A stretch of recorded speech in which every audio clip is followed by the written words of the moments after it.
On a bright summer morning in 1904, a wooden steamboat pulled away from a pier in New York City and turned up the East River. Her decks were crowded with people in their best clothes. Almost all of them were women and children.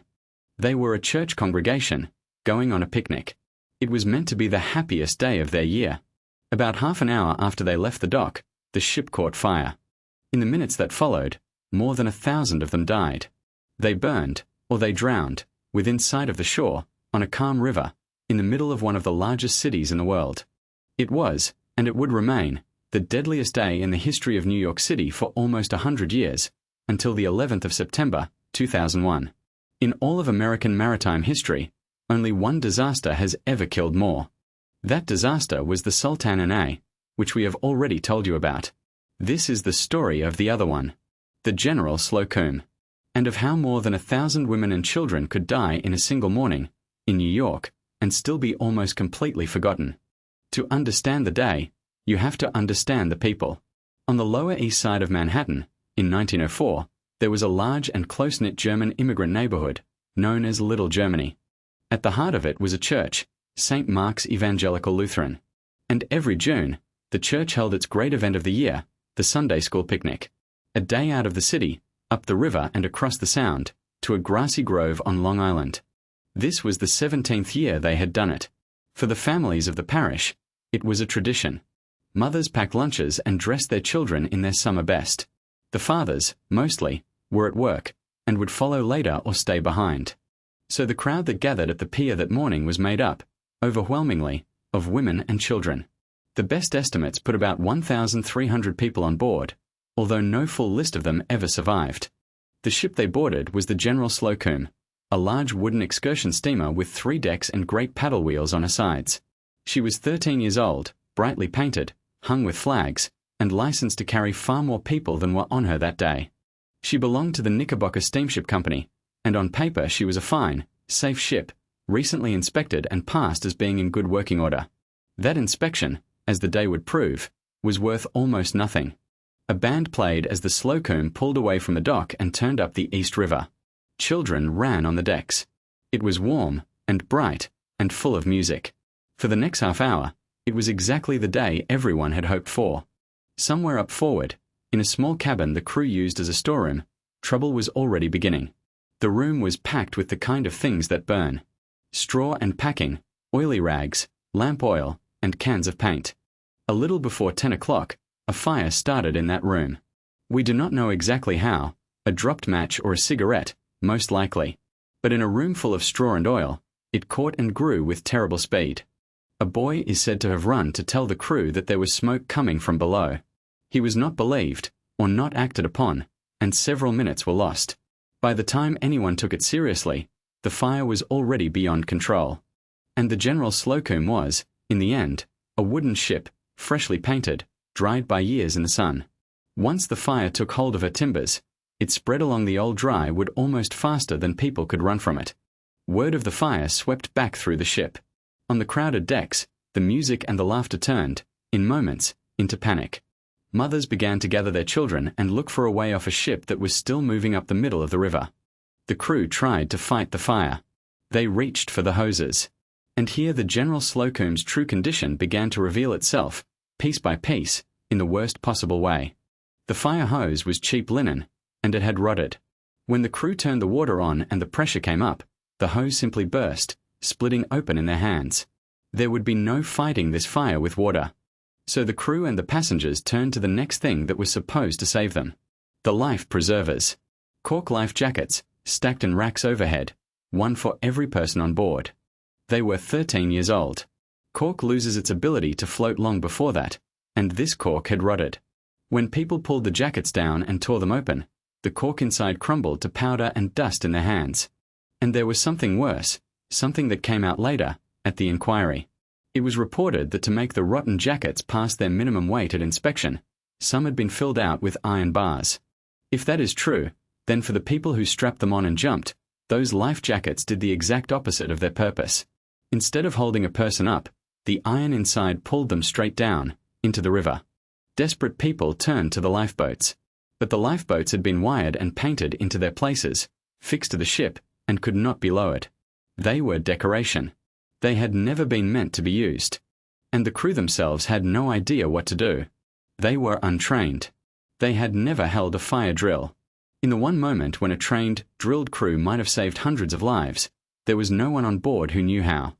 Everything that existed on that ship to save a life in a fire, the hoses, the life jackets, the lifeboats, the crew, failed at once. The passengers were left with nothing between themselves and the fire but the river. On the bridge, the captain, William Van Scoik, faced a decision that has been argued about ever since. His ship was on fire in the middle of the East River, with the shoreline close on either side. The obvious move, many have said since, was to drive the ship straight onto the nearest bank at once and let the people climb off onto land. Van Scoik did not do that. Instead, he ordered full speed ahead and kept going up the river. His reasons, as he gave them, were these. The nearest shore was crowded with lumberyards and oil and gas storage, and he feared running a burning ship into them would set the waterfront ablaze and kill more. And the river there, around a stretch called Hell Gate, ran in fierce, tricky currents. So he chose to push on, to a place he knew he could ground her safely, an island further up the river with a hospital on it, called North Brother Island. It may have been a reasonable judgment in an impossible moment, but it came at a terrible cost. Driving the burning ship forward, into the wind, turned her into a moving torch. The wind fanned the flames down the length of the decks, toward the stern, pushing the fire onto the very people trying to escape it. And every minute that the Slocum kept moving was a minute the passengers spent trapped on a burning ship in the middle of the water, instead of stepping off onto a bank that, at moments, was only a short distance away. Whether his choice saved the city's waterfront or doomed his passengers, or both, people have debated for more than a century. What is certain is that, for the women and children on the decks, the time had run out. Forced back by the flames, with no working boats and no working life jackets, the passengers were left with one terrible choice: to stay on the burning ship, or to go into the river. And so they went into the water. Mothers jumped holding their children. People crowded the rails at the stern and went over together, away from the fire, into the East River. But almost none of them could swim. In 1904, swimming was not something most women and children of the city ever learned. They went into the water with no way to keep themselves up. And the water pulled at them. The women wore the heavy long dresses and petticoats of the time, layers of wool and cloth that soaked through in seconds and dragged them down. The few who had useful life jackets floated. Most did not. The current took them. This stretch of the river was fast and cold, and it swept people away from the ship and from each other, carrying them down and under before help could reach them. For the children, it was almost hopeless. A small child in heavy wet clothes, who could not swim, in a fast cold river, had almost no chance at all. Many of the dead were found to be children, some of them very young. There were acts of great courage in those minutes. Passengers and crew who could swim pulled others out. People on passing boats and on the shore threw out whatever would float. But against 1,000 people in the water at once, it was not nearly enough. For most of the families on the General Slocum, the picnic ended here, in a few minutes, in the cold water of the East River, within sight of the city they lived in. The burning ship finally ran aground at North Brother Island, the small island up the river that the captain had been steering for, just off the shore of the Bronx. On the island was a hospital, and as the great burning shape came in toward them, the nurses, the staff, and the patients who were able ran down to the water's edge to do what they could. They waded into the shallows and pulled people from the water. They formed lines and passed survivors up onto the land. They did everything human hands could do, and they saved many. But they had arrived at the end of the disaster, not the start of it. For most of the people who had been on board, there was nothing left to do but recover them. Through the rest of that day, the bodies were brought out of the river and laid in rows along the shore of the island. The work of identifying them went on for days.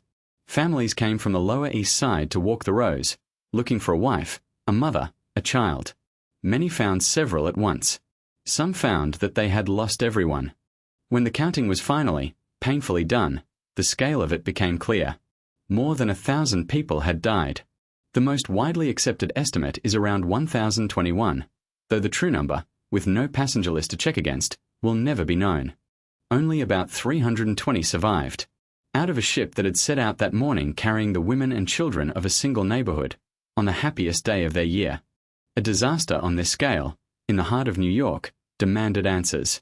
The president himself ordered a federal investigation, and it pulled apart, piece by piece, how this had been allowed to happen. What it found was rot, in every sense. The rotted hoses. The rotted, useless life jackets. The lifeboats fixed in place. The crew who had never drilled. And behind all of it, an inspection system that had looked at this floating death trap and passed it as safe. The inspector who had certified the General Slocum's equipment as being in fine condition was dismissed, but never convicted of a crime. The owners of the steamship company, the men who had run the ship for profit while its safety equipment rotted, were charged and then walked free. In the end, out of everyone responsible, exactly one man was convicted. The captain, William Van Scoik, was found guilty of criminal negligence for failing to train his crew and maintain his ship's safety equipment, and sentenced to 10 years in prison.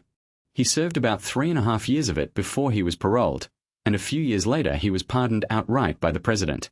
An old man, he became the single human being to answer, in any formal way, for more than 1,000 deaths.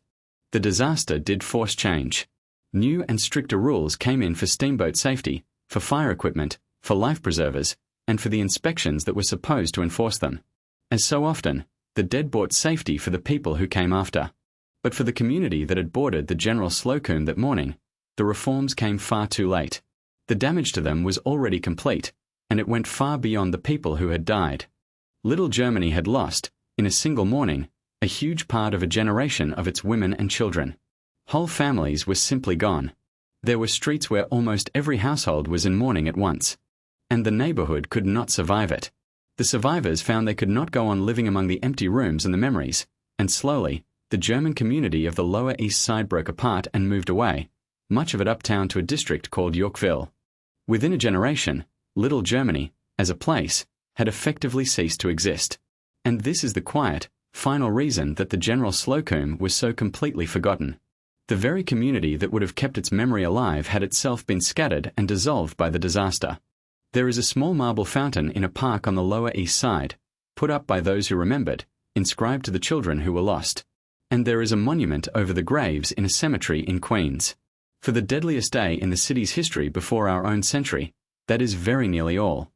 More than 1,000 people, almost all of them women and children, died on a calm river on a summer morning, because the things meant to save them had been left to rot. They asked for nothing but a day in the sun, and they deserved to be remembered. In our next episode, we travel to another American river, and to a ship that rolled over and sank while it was still tied to the dock, before it had even left. Subscribe, so you don't miss it.